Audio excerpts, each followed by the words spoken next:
Tafsir dan guna prasasti. Prasasti merupakan penulisan sejarah Indonesia kuno. Tanpa prasasti sejarah sungguh gelap. Meski dengan prasasti sejarah kuno masih juga gelap. Agar sejarah objektif dan konkret, ada 3 ilmu metodologi sejarah. 1.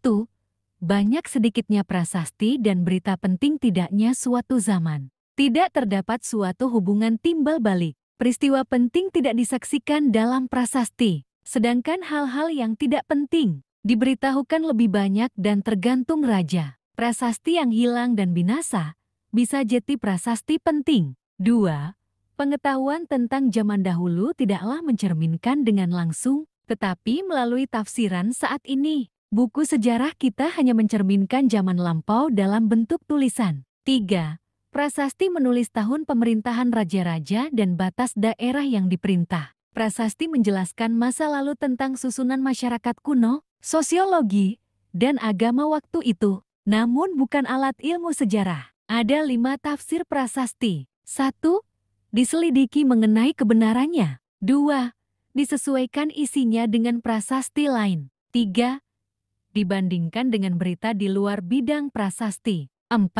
Ditafsirkan maknanya. 5. Disimpulkan dalam sintesis sejarah. Penjelasannya. 1.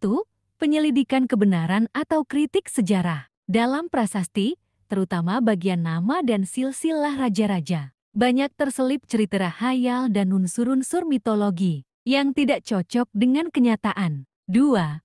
Penyesuaian prasasti satu dengan lainnya, menghasilkan pengetahuan lebih dalam dan lengkap tentang suatu periodisasi sejarah, raja dan kerajaannya, evolusi suatu paham. Persamaan itu penting dalam hal menentukan pilihan dalam penulisan sejarah Indonesia. 3.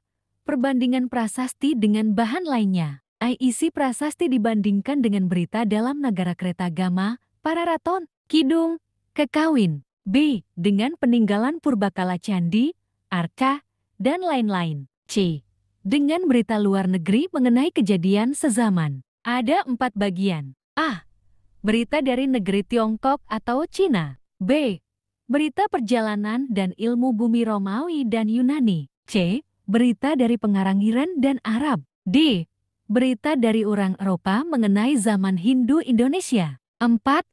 Penafsiran. Dalam monografi sejarah, hanya 1 bagian sejarah atau 1 diri orang, 1 lembaga kuno dibicarakan, tapi dengan mempertanggungjawabkan semua.